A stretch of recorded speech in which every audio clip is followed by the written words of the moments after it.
जय श्री राम, जय भीम।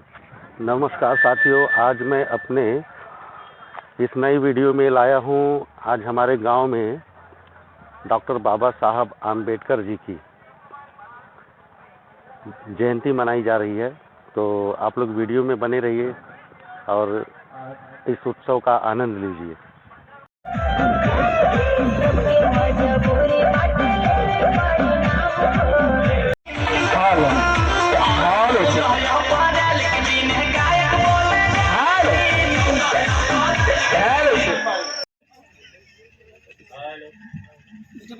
अरे ठीक हो गया। अरे बच्चे समझे रहे प्रज्वलित में करे के बाद शीशा मिले पूरा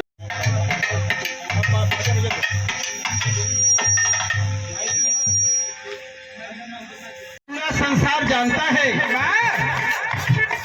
तुम्हारी आराधना पूजा अर्चना करता है। मैं भी बड़ी उम्मीद और अरमान के साथ याद कर रहा हूँ। माँ, इस लाल को दर्शन दे दो, इस लाल की नैया पार लगा दो। माँ कहता क्या है, तो हरे माया के गुणी गावेला जहाना,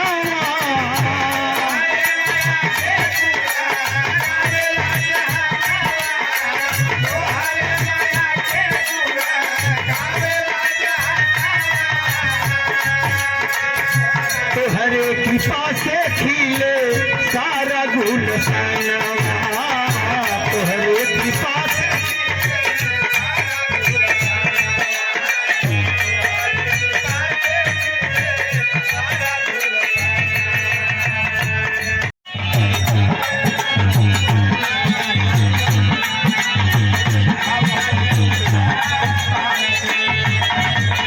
₹20 का आशीर्वाद है। चाचा जी घरों में नंबर है, प्रणाम है।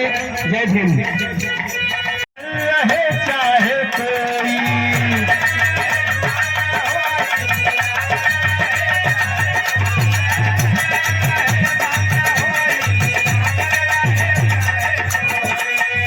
आज हमारे बाबा साहेब भीमराव अम्बेडकर जिन्होंने भारतीय संविधान को लिख करके इस दुनिया से चले गए, लेकिन आज दुनिया में अमर है बाबू।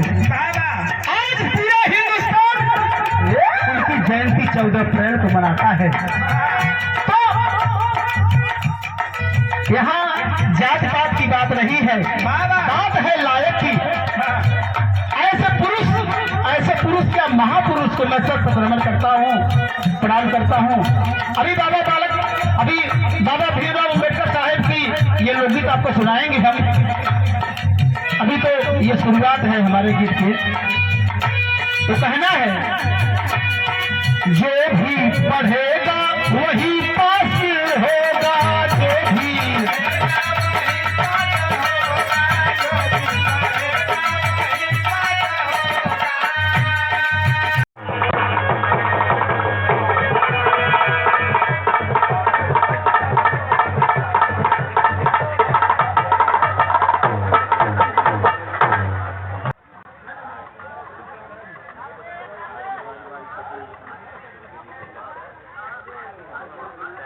नमामि धम्मं, नमामि संघं, नमामि। नमो तस्स भगवतो वरहतो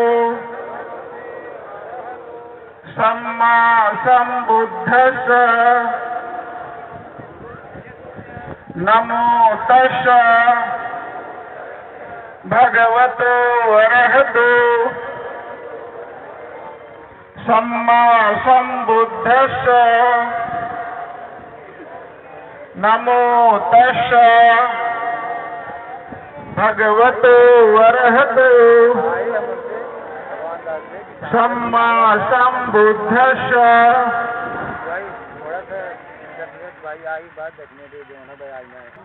जिसके लिए आप लोग हाथ जोड़ लेंगे। बुद्धं शरणं गच्छामि शरणं गच्छामि द्वितीयंपि बुद्धं शरणं गच्छामि द्वितीयंपि शरणं गच्छामि तृतीयंपि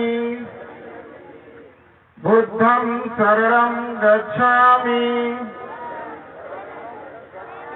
तृतीयंपि धम्मं शरणं गच्छामि तृतीयंपि संघं शरणं गच्छामि। अब पंचशील होगा, उसके बाद आप लोग अपने स्थान पर बैठ जाएंगे। प्राणातिपाता वेरमणि शिक्षापदं समादयामि अदिन्नदाना वेरमणि शिक्षापदं समादयामि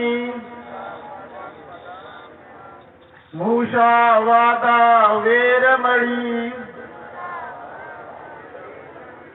शिक्षापदं समादयामि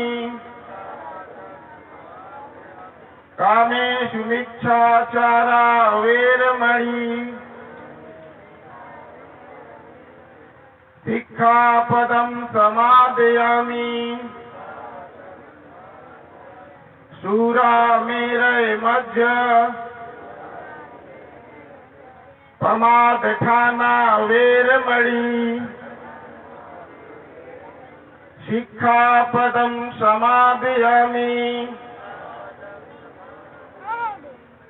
साधु साधु साधु। अब आप सभी लोग अपने स्थान पर बैठ जाएंगे। अब कार्यक्रम की शुरुआत प्रारंभ होगी। हेलो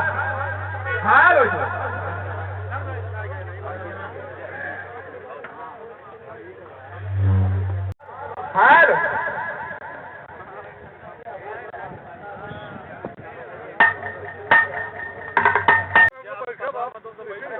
हम कहाँ बैठे खड़ा का फायदा। हेलो तो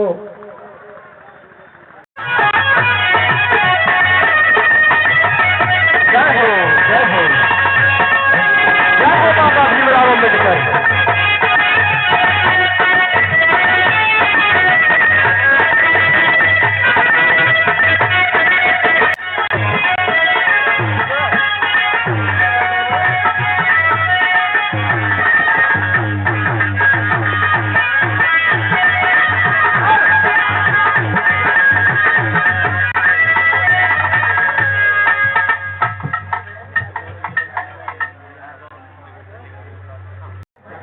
ये 51 रुपए का आशीर्वाद आया है।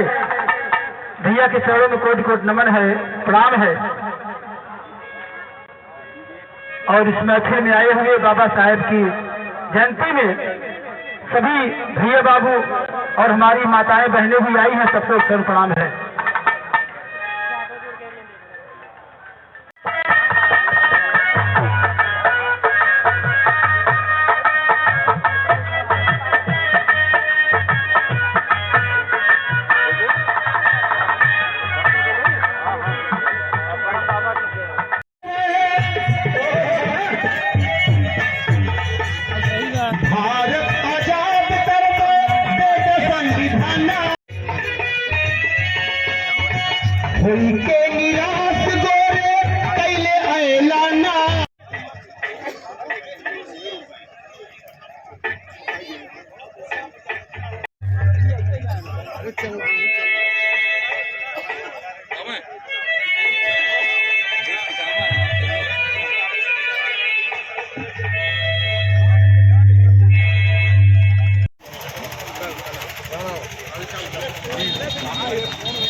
रुपया देना है।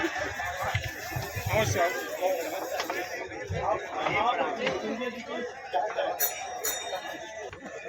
आज इस कुतुबपुर की पावन धरती पे बाबा साहेब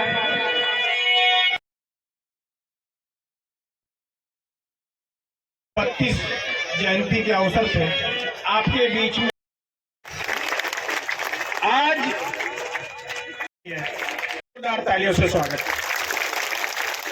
माननीय सांसद जी की एक हाई मास रजमलपुर तिराहे पे लगी हुई है। जब पाली या शीतलगंज से आप आते हैं तो सबसे पहले माननीय सांसद जी की लाइट आपको दिखती, इसलिए एक बार जोरदार तालियों से स्वागत। अभी तो मोगलपुर के वासी जो है, पता नहीं कितनी पंचवर्षीय योजनाएं आई, कितने सांसद और कितने विधायक यहाँ पर आए और गए, लेकिन बॉर्डर का गांव हमेशा उपेक्षित रहा। आज मुझे तो लगता है आजादी के बाद पहली बार विधायक जी की और सांसद जी की यहाँ पर कोई काम दिखा।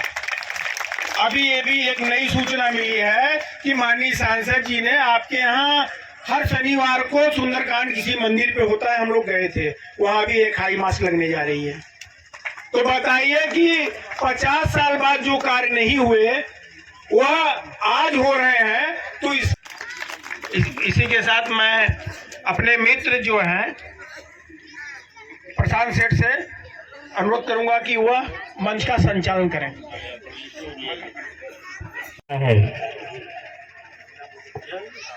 श्री शालिग्राम पटेल जी रजमलपुर, आप माल्यार्पण करने की कृपा करें। सुजीत कुमार पाली, सुजीत कुमार पाली, प्रवीण कुमार गौतम गनापुर। माननीय सांसद जी और विधायक जी आपके बीच में शैलेश गौतम रजमलपुर, शैलेश गौतम रजमलपुर।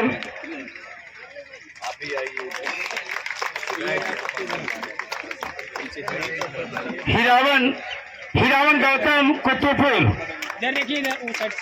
हीरावन गौतम कुतुबपुर। इधर भी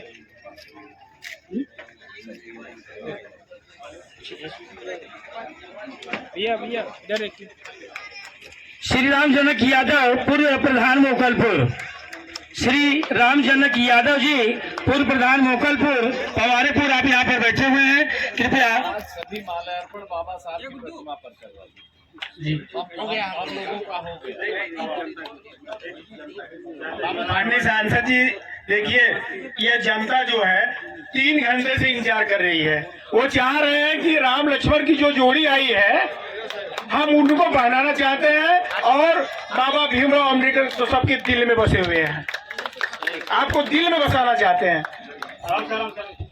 हेलो, श्री दल सिंगार सरोज डगरा, श्री दल सिंगार सरोज डगरा, आप यहाँ पर बैठे हुए हैं, कृपया माल्यार्पण करने की कृपा करें। श्री डॉक्टर शोभनाथ सिंह सिलवापर, डॉक्टर शोभनाथ सिंह सिलवापर, कृपया माल्यार्पण करने की कृपा करें। विनोद कुमार पाल प्रधान बांसदेव पट्टी, विनोद कुमार पाल प्रधान बांसदेव पट्टी, अगर मेरी आवाज सुन रहे हो कृपया माल्यार्पण करने की कृपा करें। अंकित मिश्रा प्रधान बदौआ, अंकित मिश्रा प्रधान बदौआ। हरिशंकर गौतम निगो, हरिशंकर गौतम निगो। रणधीर यादव प्रधान सिलवापर, भाई रणधीर यादव प्रधान सिलवापर। संजू गौतम प्रधान बैरैचा, संजू गौतम प्रधान बैरैचा। और उमाशंकर नेता, उमाशंकर नेता जो कि इस कार्यक्रम को आयोजित करने में बड़ी भूमिका निभाए हुए हैं। तो भाई मुन्ना पुलिस, उत्तर प्रदेश पुलिस, कृपया आप भी माल्यार्पण करने की कृपा करें। रमाकांत दुबे, रमाकांत दुबे बरेली, जो कि बरेली के रहने वाले हैं। आप इतनी दूर से चल के आए हैं, माननीय सांसद जी को माल्यार्पण करने कृपा करें। संजय कुमार जायसवाल प्रधान मेथीगंज, मनोज कुमार यादव प्रधान रानीपट्टी, भाई मनोज कुमार यादव जी प्रधान रानीपट्टी, रविंद्र यादव अध्यापक सलुआपार, रविंद्र यादव अध्यापक सलुआपार, श्याम प्रजापति सतौली, सरोज कुंभी, मनोज कुमार सरोज कुंभी, श्याम सिंह यादव कुतुबपुर, श्याम सिंह यादव कुतुबपुर,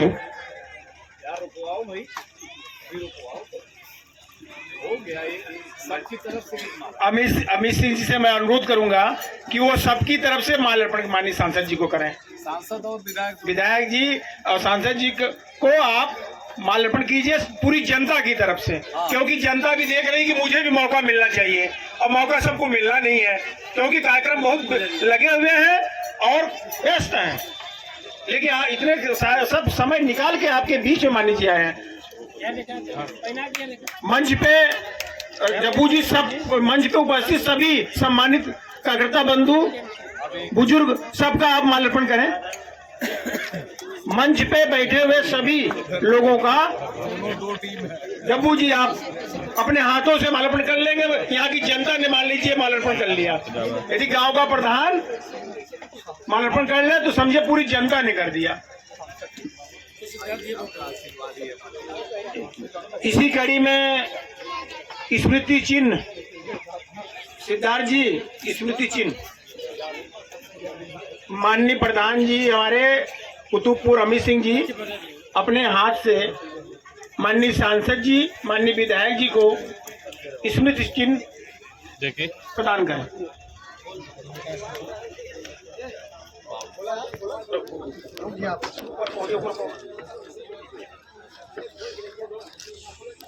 ऊपर आओ।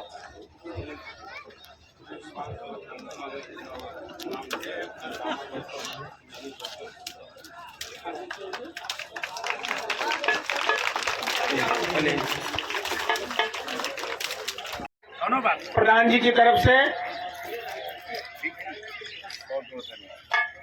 स्मृति चिन्ह प्रदान किया गया।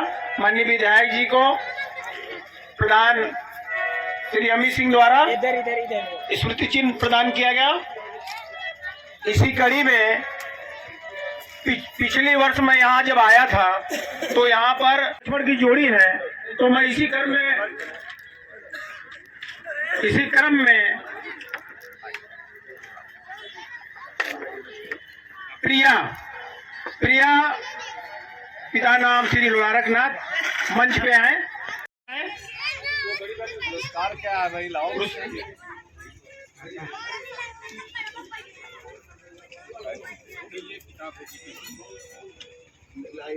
बच्चों को देना क्या है, ये है एक समाज। हाँ, तो माननीय सांसद जी के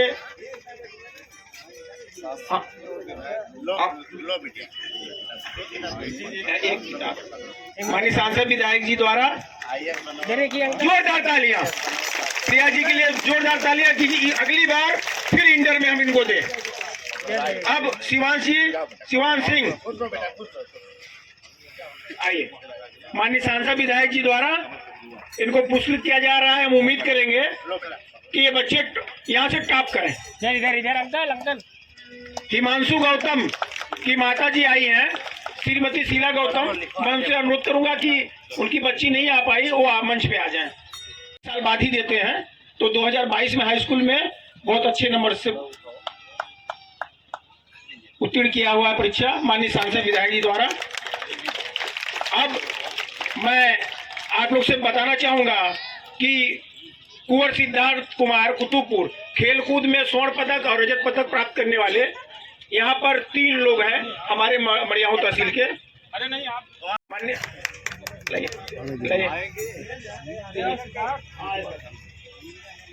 माननीय सांसद और विधायक जी द्वारा इनको पुरस्कार दिया जा रहा है। धीरज यादव इस थ्रो में राज्य स्तर पर 2 पदक, स्वर्ण पदक और रजत पदक प्राप्त करने वाले ये हैं गोरखपुर कौशाम्बी कर्नाटक में जाके राष्ट्रीय स्तर पर।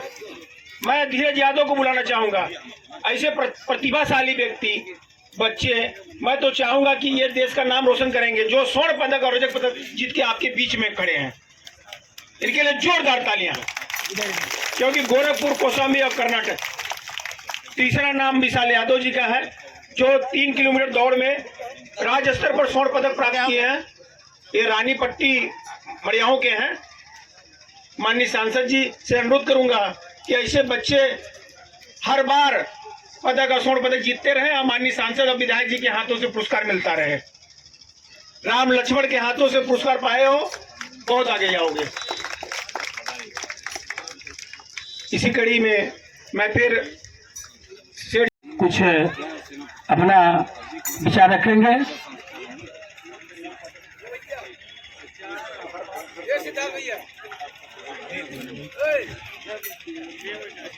बच्चों को मेहनत कराते हैं। मैं चाहूंगा कि आज इनका भी सम्मान हो, क्योंकि ये कोच है। कई लड़के आज इनके द्वारा आगे निकल चुके हैं।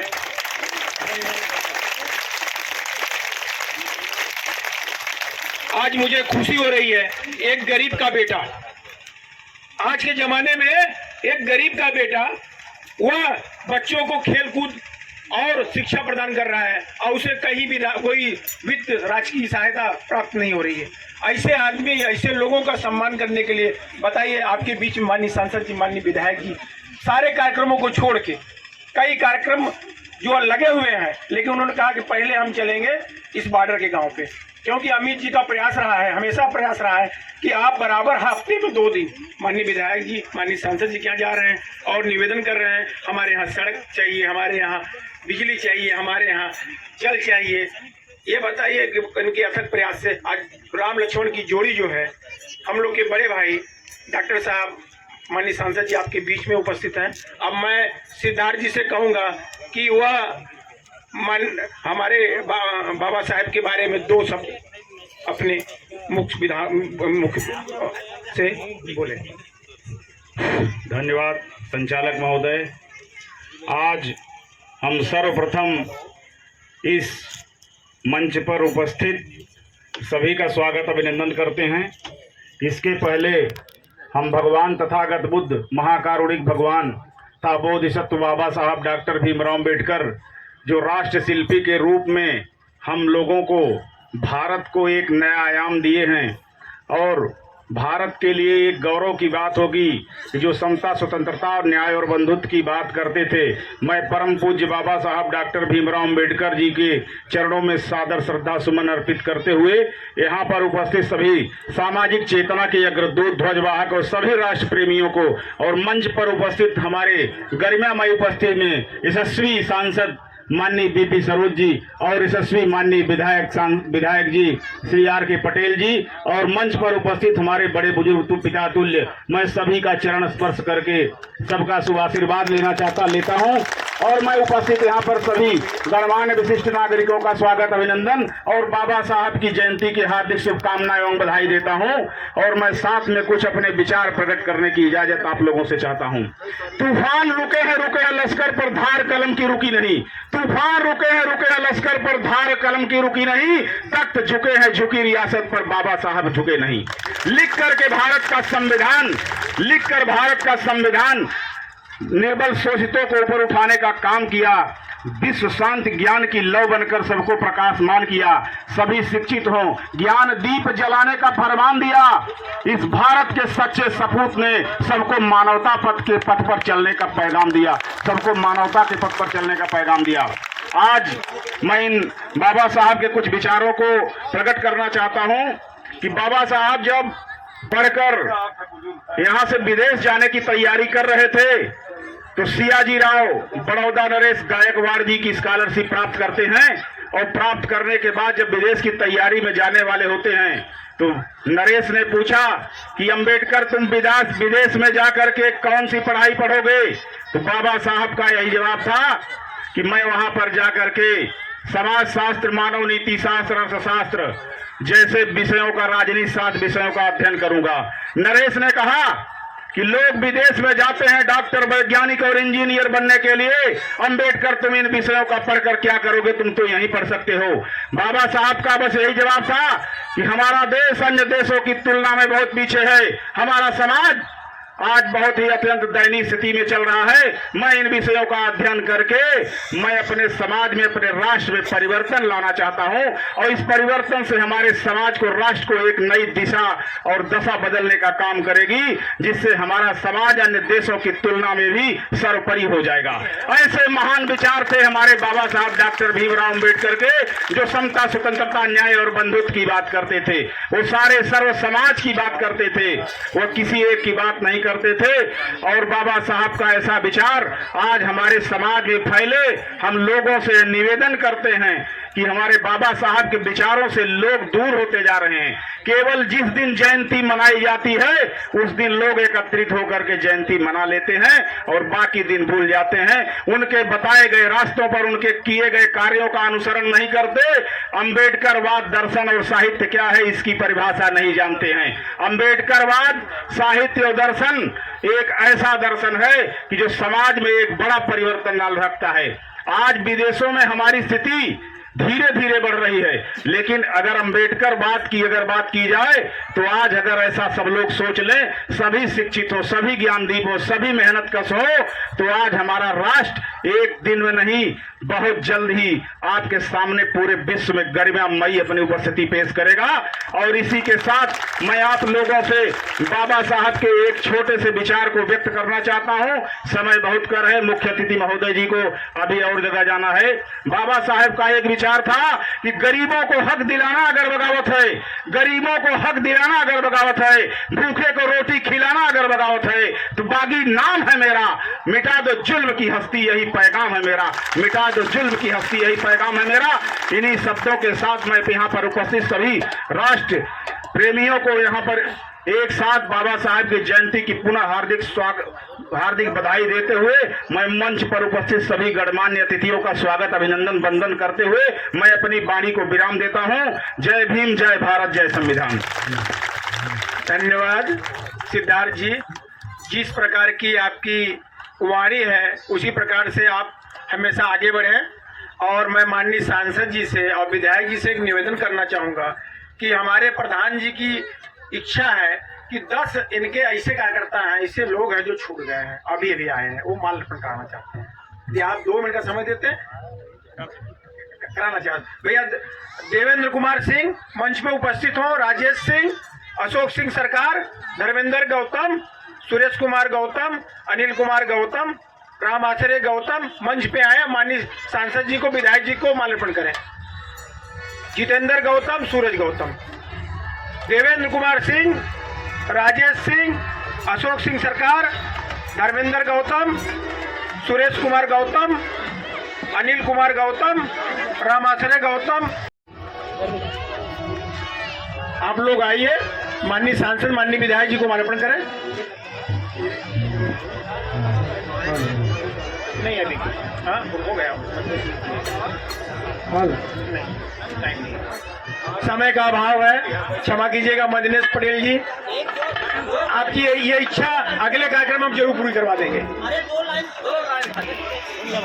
अच्छा सुना दीजिए डॉक्टर साहब ने आदेश दिया नहीं कर सकते। दूंगा। और हमारे बीच में दिल्ली से या पीओ जो किसान संगठन कंपनी है उसके कोऑर्डिनेटर आए हुए हैं। मैं 5 मिनट का उनको समय दूंगा कि भारत सरकार द्वारा 10,000 किसान संगठन कंपनी बन रही है, जिसमें डब्बू सिंह जी मरियाहू ब्लॉक के एमडी हैं। मैं 5 मिनट का समय देता हूं श्री विक्रम सिंह जी को, 5 मिनट में वह अपने एफपीओ के बारे में जनता को बताएं। संचालक महोदय जी, तो ये हमारे इस स्वागत गीत पे सांसद जी की तरफ से आचार संहिता चल रही है। मैं लिफियो फार्म वेंचर्स की तरफ से यहाँ उपस्थित सभी लोगों का स्वागत करता हूँ और माननीय सांसद बीपी सरोज जी और पटेल जी विधायक जी का भी स्वागत करता हूँ। अभी ज़्यादा समय ना लेते हुए मैं सबसे पहले अपने यहाँ पर मैं जानना चाहूँगा कि यहाँ पर हमारे कितने किसान भाई हैं, वो अपना अपना हाथ ऊपर उठा दें। लगभग सभी लोग किसान हैं और इसमें कोई बाध्यता नहीं है कि आपके पास ज़मीन है या नहीं है, या कम ज़मीन है या ज़्यादा ज़मीन है। बस आपका किसानी से संबंध होना चाहिए, किसानी करना होना चाहिए बस। जैसे कि माननीय प्रधानमंत्री जी की इच्छा थी कि सभी किसान भाइयों की आमदनी दुगनी की जाए, उसी के तहत 10,000 कंपनियां अलग अलग ब्लॉकों में बनाई जा रही हैं, जिसके तहत किसानों की आमदनी तो दुगनी की ही जाएगी। इसके अलावा जो किसानी में लागत आती है उसको भी आधा करने का प्रयास किया जाएगा, क्योंकि जब लागत आधी होगी तभी आमदनी भी बढ़ेगी। इसी सोच के तहत हर ब्लॉक में कंपनी बनाई जा रही है। जैसे कि आपके मड़ियाऊं ब्लॉक में भी Mokalpur Agritech Farm Ventures Limited के नाम से एक कंपनी बन चुकी है, जिसके हमारे एमडी अमित सिंह जी डब्बू भाई हैं, और उसमें 4 डायरेक्टर और 5 प्रमोटर और हैं। इस कंपनी का संचालन इनके द्वारा किया जाएगा और ये लोग इसमें डायरेक्टर और प्रमोटर की हैसियत से काम करेंगे। लेकिन कंपनी की जो कंपनी को जो फ़ायदा होना है या जो किसानों को जो फ़ायदा होना है वो तभी हो पाएगा जब इसमें अधिक से अधिक किसान जुड़ेंगे और अपने लाभ को उस कंपनी द्वारा प्राप्त करेंगे। इसमें कम से कम 300 किसानों को जोड़ने की योजना है और अधिक से अधिक 1500 किसान तक हम लोग जोड़ सकते हैं, जिसमें शुरुआत हम लोग 300 किसानों से कर चुके हैं। 300 किसान इस कंपनी में जुड़ चुके हैं। आगे आप लोगों को इस कंपनी में शेयर होल्डर बनना है। जैसे डायरेक्टर और प्रमोटर तो बन चुके हैं, अब आप लोगों को शेयर होल्डर बनना है। शेयर होल्डर बनने के लिए आप लोग 100 रुपये से लेकर 2000 रुपये तक का शेयर ले सकते हैं इस कंपनी में, और उसका लाभ आपको ये होगा कि जो भी इसमें खाद, बीज, दवाई की बिक्री की जाएगी इस कंपनी के द्वारा, वो आपको बाजार मूल्य से कम आधे दाम पर मिलेगी।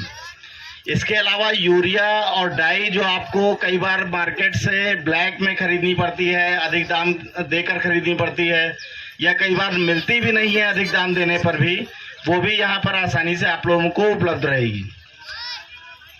इसके अलावा इस कंपनी के द्वारा एक फार्म मशीनरी बैंक बनाया जाएगा, जिसमें ट्रैक्टर, थ्रेशर और किसानी के उपयोग के जितने भी मशीनरी हैं वो खरीदी जाएंगी, जो कि बाजार मूल्य से कम दामों पर इस कंपनी के शेयर होल्डर्स को किराए पर उपलब्ध कराई जाएंगी। इसके बाद आपकी कंपनी को मार्केट लिंकेज प्रदान किया जाएगा, जिसमें जो भी आप उत्पाद अपने खेतों में उगा रहे हैं उसको बेचने की जो समस्या आप लोगों के सामने आती है, और कई बार आपको मजबूरी में या जल्दीबाजी में कम दामों पर लोकल मार्केट में बेचना पड़ता है, तो आपको हमारी कंपनी के द्वारा मार्केट लिंकेज प्रदान किया जाएगा, जिससे कि आप अपने उत्पाद को देश में कहीं भी किसी भी मंडी में आसानी से बेच सकते हैं। धन्यवाद संचालक महोदय। आज हम अमित सिंह के सौजन्य से अपने बॉर्डर के, विधानसभा के बॉर्डर के गांव में, लोकसभा के नहीं, लोकसभा के मध्य में बाबा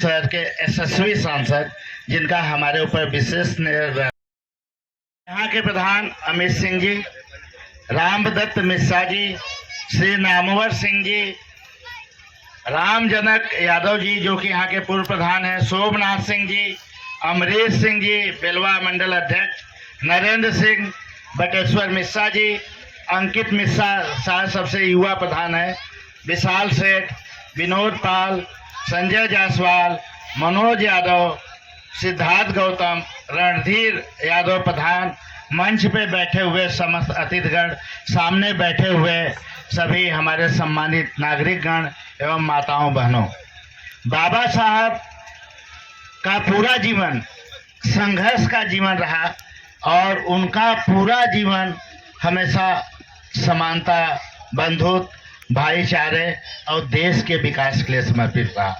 बाबा साहब इतने उच्च शिक्षित थे, उनके पास इतनी डिग्रियां थी कि अगर वो कहीं बैठ के कुछ भी करना चाहते हैं, अगर वो वकालत कर रहे होते उस समय 50 लाख रुपया महीना कमा रहे होते उस समय, और आज अगर उसकी कीमत आंकी जाए तो 50 अरब महीने की है। लेकिन उन्होंने सबको त्यागा, कानून मंत्री बने थे, चाहते तो और भी पद कांग्रेस में रह के ग्रहण कर सकते थे, लेकिन उन्होंने समाज के हित को देखा। उन्होंने सबसे बड़ा हित देखा, माताओं बहनों का हित देखा। आज आपको पता है मुस्लिम बहनें तमाम कानूनी बंदिशों में बंधी हुई हैं। ये तो मोदी सरकार की कृपा है कि उन्हें आज़ादी देने के लिए तमाम कानूनों में संशोधन किया। हमारे यहाँ भी हिंदू कोड बिल नाम से 1956 में जो बाबा साहब ने कानून लाया, हमारी माताओं बहनों को बराबरी का अधिकार दे करके पूरी आज़ादी दे दी। अगर ये काम उन्होंने न किया होता तो हमारी माताएं बहनें भी आज गुलामी का जीवन जी रही होती। इसके लिए माताओं बहनों को बाबा साहब का विशेष रूप से धन्यवाद देना चाहिए। बहुत सारे हमारे साथीगण, हमारे प्यारे बच्चे जब हमसे मिलते हैं तो संसाधनों का रोना रोते हैं, तो हम तो उनसे यही कहते हैं बाबा साहब को पढ़ो। बाबा साहब के पास कितने संसाधन थे, उन्होंने इतनी डिग्रियां ले ली। जब वो लंदन में पढ़ाई कर रहे थे तो उन्हें फीस जमा करने के पैसे नहीं थे, वो वापस आ गए इंडिया। फिर किसी ढंग से जाकर के लंदन में पढ़ाई पूरी की है। जब 1950 में 26 जनवरी को बाबा साहब संविधान को, देश को समर्पित कर रहे थे तो उन्होंने एक बहुत छोटा भाषण दिया था। उन्होंने कहा था कि आज़ादी अगर इस बार मिट गई, खो गई और हम पुनः गुलाम हो गए तो इसके बाद हम आज़ाद नहीं हो पाएंगे। उन्होंने उदाहरण दिया था राजा दाहिर का। राजा दाहिर को हराने में उनके कमांडरों का योगदान था। वो घूस लेकर के लड़ाई नहीं लड़े थे।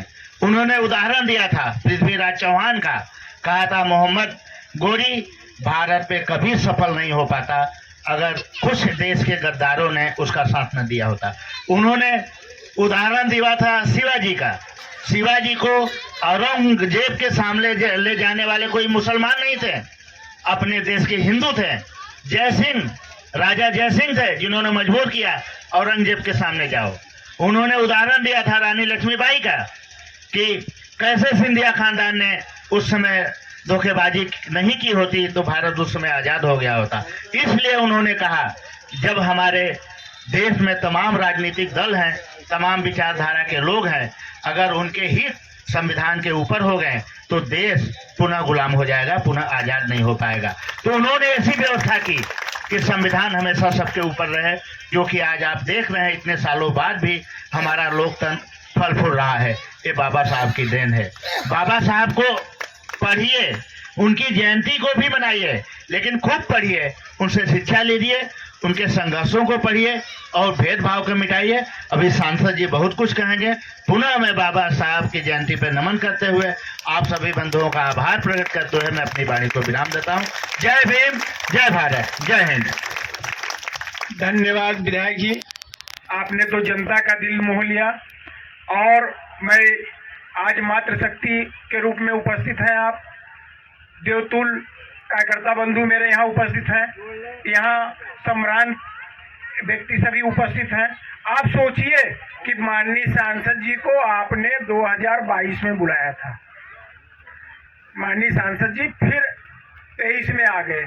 आपने एक साल पहले बुलाया था तो देखिए क्या क्या मिल गया। माननीय विधायक जी का चरण पहली बार पहुंचा यहाँ आपके गांव में। यदि आपने 2019 में बुलाया होता तो माननीय सांसद जी की विशेषता है, जिस सड़क पे चलते हैं तो पहले नोट करा देते हैं कि रोड खराब है, इसको नोट करो, इसको बनना है। आपने कभी बुलाया नहीं। आज ये बॉर्डर का गांव क्यों, ये बॉर्डर का गांव है, मछली शहर और मड़ियाहू का, न कि लोकसभा का। तो विधायक जी बॉर्डर के गांव पे आए हैं, मछली शहर के सांसद जी आपके सामने आए हैं। रोटी कपड़ा मकान मांगा जाता था, आज के डेट में सड़क, विद्युत, पानी मांगा जाता है। तो माननीय सांसद जी के चरण, राम लक्ष्मण के चरण आपकी इस धरती पे पहुंच गए हैं। या मान के चलिए कि यहाँ पर विकास की गंगा बहेगी। मैं माननीय सांसद जी अपने बड़े भाई को आमंत्रित करूंगा कि वो जनता के बीच में 2 शब्द कहें।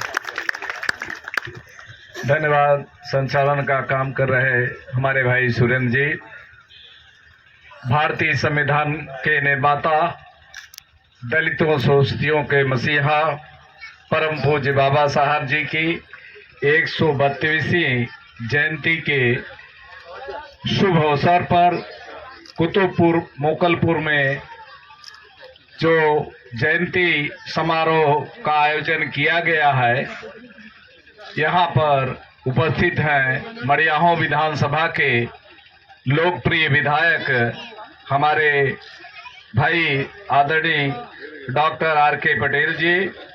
हम लोगों के बीच में उपस्थित हैं इस गांव के प्रधान, जिनके द्वारा आज परम पूज्य बाबा साहब की जन्म जयंती का कार्यक्रम आयोजित किया गया है, श्री अमित सिंह जी, श्री रामदत्त मिश्रा जी, श्री नामवर सिंह जी, श्री राम जनक यादव पूर्व प्रधान जी, श्री शोभनाथ सिंह जी, बिलवा मंडल के अध्यक्ष भाई अमरीश सिंह जी, और जो काफी देर से बड़े लच्छेदार संचालन का काम कर रहे हैं हमारे भाई सुरेंद्र सिंह जी, श्री विशाल सेठ जी, श्री बटेश्वर मिश्रा जी, श्री अंकित मिश्रा जी, श्री विनोद पाल जी प्रधान बासदेव पट्टी, श्री संजीव गौतम प्रधान बहरैचा, श्री संजय जायसवाल प्रधान कुंभ, श्री मनोज यादव प्रधान रानी पट्टी, श्री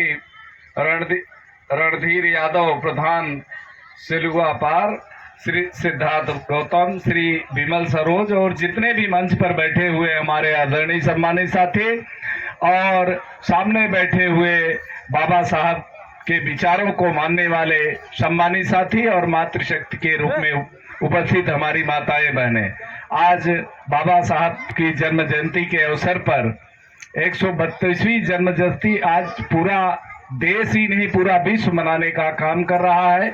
हम तो ये कहना चाहेंगे सम्मानित साथियों, माताओं बहनों, कि बाबा साहब को अगर कोई उनके विचारों को, उनके विषय को जानना चाहे, पढ़ना चाहे, तो हमारे ख्याल से पूरा जीवन अगर लग जाएगा तब भी जो है उनको अध्ययन नहीं कर पाएगा, उनकी लेखनी को अध्ययन नहीं कर पाएगा, उनके विचारों को जान नहीं पाएगा।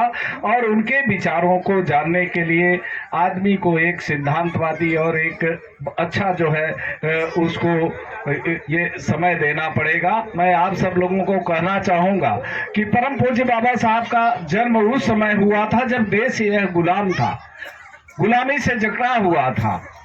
और जब वह एजुकेशन जब वह लेने लगे, 1891 में उनका जन्म हुआ, जब एजुकेशन लेने लगे तो उनको तमाम कठिनाइयों का सामना करते हुए, जैसा कि हमारे माननीय विधायक जी ने बताया कि उन्होंने संघर्षों का अपना जीवन, जो उनका पूरा जीवन रहा, संघर्षों का जीवन रहा। और उन्होंने ये संघर्ष करके अगर इस देश में सबसे ज़्यादा, सबसे अच्छी, सबसे उच्च शिक्षा अगर किसी ने प्राप्त करने का काम किया है तो परम पूज्य बाबा साहब ने किया है। और मैं समझता हूँ कि ये शिक्षा का ही कारण है कि उन्होंने भारत के संविधान को जो उन्होंने बनाया, जो निर्माता बने, और मैं समझता हूं कि भारत जैसा संविधान ये पूरे विश्व में कहीं नहीं मिलेगा। अभी हमारी माताएं बहनें काफी संख्या में यहाँ बैठी हुई हैं, इनको जो है पहले चाहे किसी भी समुदाय की हो, इनको शिक्षा का अधिकार नहीं है। ऐसा नहीं कि काली हो, दलित, शोषित, वंचित हो तभी इनको महिलाओं को शिक्षा का, पढ़ने लिखने का अधिकार नहीं था, दलितों शोषितों को पढ़ने लिखने का अधिकार नहीं था। जब उन्होंने जो है संविधान का ये निर्माण किया, बनाया, संविधान बनाया, तो वो बाबा साहब ने सबको बराबरी का दर्जा दिया, चाहे दलित, शोषित, वंचित हो, चाहे वह स्त्री हो, चाहे पुरुष हो, सबको, जो पुरुष हो, सबको समानता का अधिकार देने का काम बाबा साहब ने दिया। आज हम सब लोग यहाँ तक पहुंचे हुए हैं तो ये परम पूज्य बाबा साहब की देन है।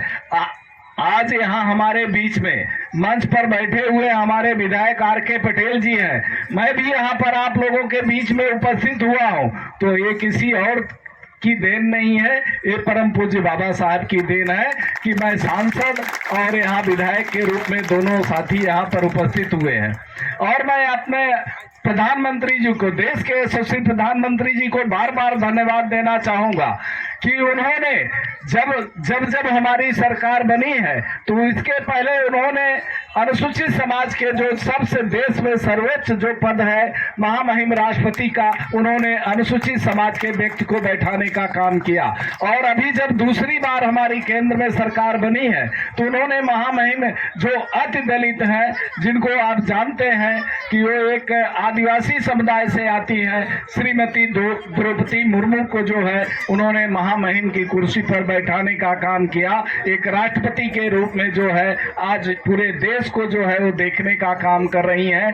तो मैं समझता हूं कि ये जो आज दलितों का सम्मान हुआ, अगर बाबा साहब के विचारों को किसी ने विशेष अगर महत्व दिया और उनके सिद्धांतों को समझने का काम किया तो इस देश के यशस्वी प्रधानमंत्री आदरणीय श्री नरेंद्र मोदी जी ने समझने का काम किया है। और मैं बताना चाहूंगा कि 2015 में जब हमारी भारतीय जनता पार्टी की सरकार 2014 में बनी तो बाबा साहब का जो लंदन में बना हुआ बंगला वह नीलाम हो रहा था। तमाम पार्टियां जो बाबा साहब के मानने वाले लोग हैं सब पीछे हटते गए, लेकिन देश के यशस्वी प्रधानमंत्री ने महाराष्ट्र के उस तत्कालीन जो मुख्यमंत्री थे हमारे आदरणीय श्री देवेंद्र फडणवीस जी, उनको आदेश दिया और 800 करोड़ का जो है वो बंगले को खरीद करके वहां भी तीर्थ स्थल के रूप में बनाने का अगर किसी ने काम किया है तो देश के यशस्वी प्रधानमंत्री ने, चाहे वह चैतन्य भूमि हो, चाहे आपका पूना देख लीजिए, चाहे दिल्ली देख लीजिए, और चाहे जहां वो पैदा हुए थे महू, और ये पांचों जगह उन्होंने तीर्थ स्थल घोषित करके पंच तीर्थ के रूप में घोषित करने का काम किया। मैं समझता हूं कि इसके पहले तमाम सरकारें आई और गई, लेकिन कभी किसी ने ऐसी जो है व्यवस्था नहीं बनाई। और आज ने जो देश के यशस्वी प्रधानमंत्री जी ने जो पंच तीर्थ बाबा साहब के नाम पर बनाने का काम किया है, ये आज नहीं, ये जब तक देश रहेगा तब तक बाबा साहब को याद करता रहेगा, मैं ये समझता हूं। और तमाम यहाँ पर हमारे सम्मानित साथी बैठे हैं, पढ़े लिखे हैं, और हमारी माताएं बहनें बैठी हुई है। हम सब लोग देवी देवताओं का पूजा करते हैं, हम पूजा करें, कोई उसमें रोक नहीं है, लेकिन इसके पहले भी देवी देवता थे।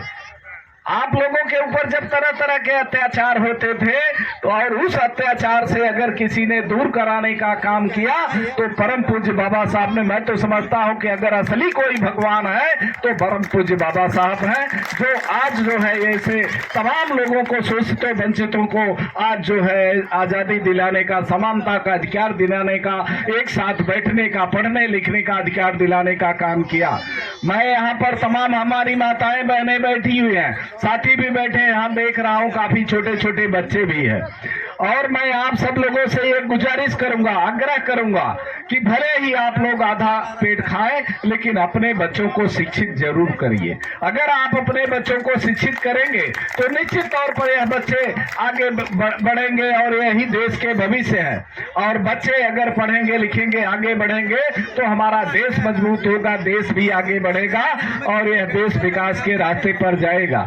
आप सब लोगों ने देखा होगा कि जो जितना जो है पढ़ा लिखा है, जितना योग्य है, उतना ही वह आगे बढ़ता है और उतना ही धनवान होता है। और जो अशिक्षित है वह निश्चित तौर पर कहीं न कहीं अपने अंदर हीन भावना को प्रकट करता है, सोचता है कि काश मैं भी पढ़ा होता। तो ये जो समय मिल रहा है तो आप लोग जो है अपने बच्चों को भले आधा पेट खाएं लेकिन जरूर पढ़ाएं। बाबा साहब ने स्वयं कहा था कि शिक्षा व शेरनी का दूध है।